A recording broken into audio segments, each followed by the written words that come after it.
Inclusive, na história da proibição da cannabis, a gente não encontra na história da proibição nenhum argumento consistente científico para proibir. Os argumentos são de caráter racista ou econômico. Entendi. Por exemplo, nos Estados Unidos, que tinha uma empresa chamada DuPont, que trabalhava com derivados de petróleo, tecidos, o nylon, por exemplo.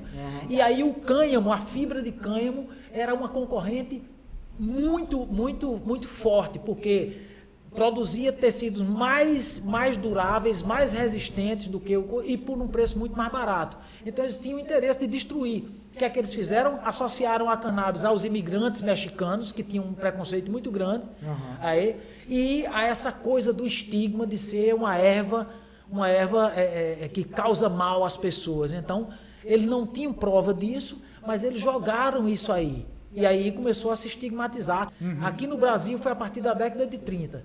Engraçado que no Brasil o argumento foi o racismo. O racismo em duas vertentes, né?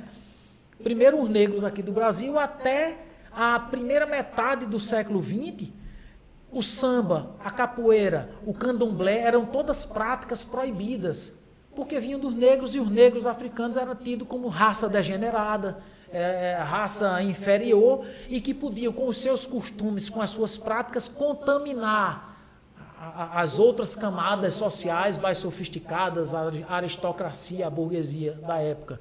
Então, eles colocavam tudo isso associado ao negro. E como o negro foi majoritariamente quem trouxe a cannabis para o Brasil, então a cannabis acabou sendo estigmatizada. A cannabis chegou no Brasil, segundo alguns historiadores, eu não me lembro o nome do cara, foi em 1549, ela começou, os primeiros registros, com negros africanos que traziam as sementes de cannabis nas tangas, escondidas em tangas ou em bonequinhas de pano que eles traziam. E alguns historiadores também dizem que alguns marinheiros eles traziam da Europa também a cannabis, tudo. Mas majoritariamente os negros. Então, como foram os negros que trouxeram e se disseminou, porque os negros eles tinham uma vida extremamente difícil no Brasil. Imagina as torturas que eles passaram com a escravidão, né? Como eles sofriam as privações, as torturas, de todo jeito, a morte de muitos deles, inclusive. Então, a cannabis ajudava muito a eles suportarem isso. Então, eles faziam uso da cannabis para conseguir suportar aquela dor difícil.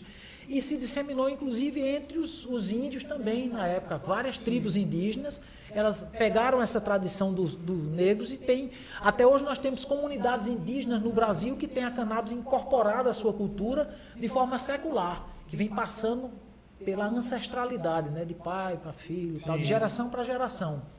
Então, essa trajetória aqui da cannabis, ela é muito forte.